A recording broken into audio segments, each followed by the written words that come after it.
Alors voilà, nous avons la chance à Washington DC d'avoir la visite d'une grande chanteuse malienne. Moi, je la qualifie de diva minimaliste.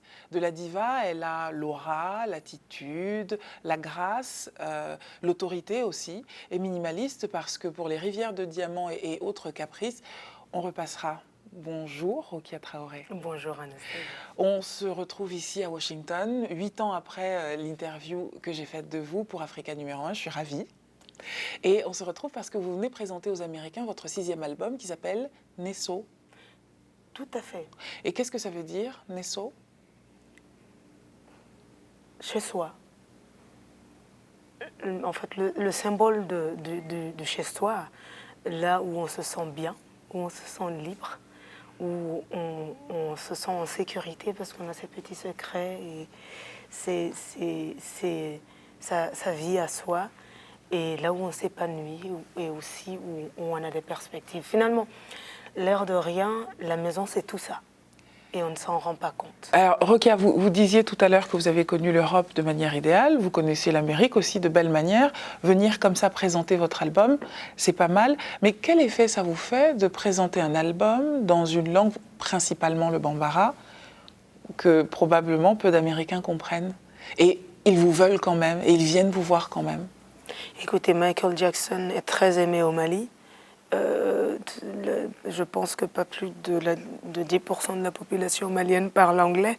La musique est mystérieuse. On n'a pas besoin de comprendre la langue. La musique instrumentale s'écoute et elle nous porte et on imagine un thème, juste le son d'un instrument nous inspire un état d'esprit. Et les langues ont leur musicalité. Et chanter en bambara, pour moi, est un choix parce que c'est une très belle langue et très imagée, qui est belle à écrire et belle à chanter, à mettre en mélodie. Et puis voilà, je ne me pose pas plus de questions que ça. Il y a aussi des chansons qui arrivent comme ça en anglais ou en français. Mais, selon vos humeurs, selon vos moments. Oui, et puis selon le thème. Et selon le thème les aussi, langues, j'imagine. On ne peut pas exprimer les mêmes choses d'une langue à une autre. Ça, on s'en rend compte quand on parle plusieurs langues. Vous avez une langue de la colère? Je ne crois pas. Une langue de l'amour? Non. De l'amitié? Non, pas spécialement, parce que l'amour, la colère ou l'amitié s'expriment dans toutes les langues de manière différente. Et ça va aussi définir, je pense, ou l'inverse, le comportement de personnes d'une culture. On le sent dans la langue et on le sent dans les constructions possibles dans une langue. La mentalité d'une culture se sent à travers la manière dont on peut construire une phrase, construire une expression dans la langue. Donc tout ça est magnifique. Et puis oui, moi c'est surtout que je ne crois pas c'est surtout selon qui j'ai en face de moi. Si j'aime quelqu'un qui est francophone, ben j'aimerais en français. Si j'aime quelqu'un qui est bambaraphone, j'aimerais en bambara ou je m'énerverais en bambara. Si c'est un bambaraphone qui m'énerve, voilà, c'est plutôt la circonstance. Et puis, qui crée le morceau. Et ça n'est pas du tout la même. On me dit souvent que je n'ai pas la même voix selon la langue. Ça, c'est un classique. Et c'est vrai que je l'ai observé pour beaucoup d'artistes et c'est vrai pour vous aussi. Nesso.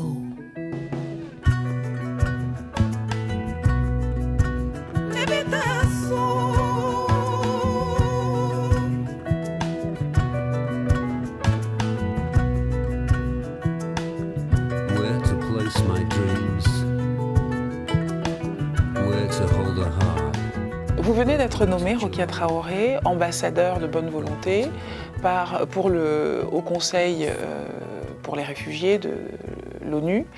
Ça ne manque pas de sel pour une fille d'ambassadeur qui a arrêté ses études supérieures pour tout donner à la musique. Quelles ont été les réactions, déjà la vôtre et puis dans votre entourage?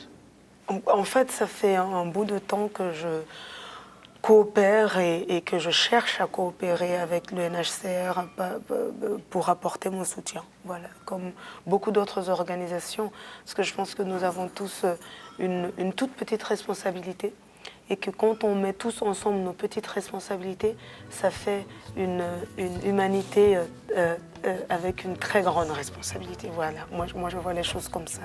À mon humble niveau, j'ai quelque chose à apporter et je m'approche des organisations souvent pour proposer et collaborer. Donc dans cet état d'esprit-là, cela fait déjà quelque temps que je travaille avec l'UNHCR. Et puis, cette nomination est une officialisation de notre d'une collaboration qui a lieu commencé depuis un certain temps déjà. Et alors concrètement, comment vous pensez, vous comptez occuper ce mandat? Parce que vous êtes nommé pour l'Afrique centrale et de l'Ouest. Et de l'Ouest, absolument.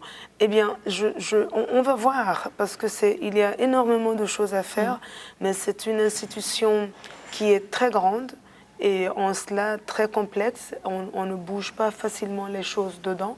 Et déjà dans le cadre de leur fonctionnement classique avec leurs ambassadeurs de bonne volonté, je vais continuer à trouver ma place comme cela a commencé.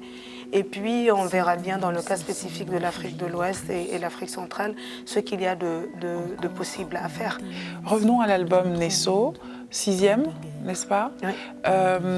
Il a bien failli ne pas voir le jour, si j'ai bien compris. Pas maintenant. Il a été le fruit d'arbitrages compliqués. Oui, parce que la question était, est-ce que j'en fais un mètre tout de suite, ou est-ce que plus tard, ou est-ce que... et comment je le fais? Enfin, c'était surtout ça. Je pense que je n'ai jamais clairement pensé arrêter la musique, mais comment continuer? C'était ça la question. Quand vous dites comment continuer, c'est dans un contexte où votre pays est en proie à des déchirements. Beaucoup de choses en même temps. Oui. Évidemment, la situation au Mali, mais bon, comme tous les Maliens, je ne suis pas la seule. On a tous subi cette situation et elle a été très préjudiciable. Dans votre cas, c'est quand même particulièrement intéressant. Voilà une chanteuse qui a du succès dans son pays et à l'étranger, qui décide de revenir vivre au Mali. Et 3 ans plus tard, la guerre éclate alors que vous aviez mis en place toute une série d'actions. Beaucoup d'investissements, oui. Et beaucoup de mes fonds. Et voilà. Tout ça vole en éclats, comme vous le disiez très bien, comme pour beaucoup de Maliens, mais... Voilà, pas vraiment un éclat, mais c'est vrai qu'on se dit comment on continue. J'investis dans la culture, il y a l'ambiance qu'il y a, qui est d'ailleurs devenue internationale finalement, malheureusement. Et puis ça rend... C'est déprimant cette ambiance. C'est déprimant cette ambiance de non-acceptation de l'autre, de part et d'autre. Et de cette impression que nous ne sommes rien. Nous avons un tout petit peu de temps à vivre ici, les êtres humains. Et de voir à quel point nous sommes incapables de mener cela de manière humaine et dans la compréhension mutuelle et le respect mutuel et le respect de la diversité aussi et de la différence. Donc pour moi, ce sont beaucoup de choses évidentes qui ne se mettent pas en place. Et en tant qu'être humain, c'est perturbant. Et en tant que Malienne africaine, c'était extrêmement décourageant. Et est-ce qu'on retrouve tout ça dans Nesso? On retrouve tout ça dans Nesso, mais pas d'une manière triste, parce que c'est en cela qu'on accepte à un moment que ce qui est négatif soit aussi, parce que ce qui est négatif nous donne un coup de fouet, entre guillemets, nous bouscule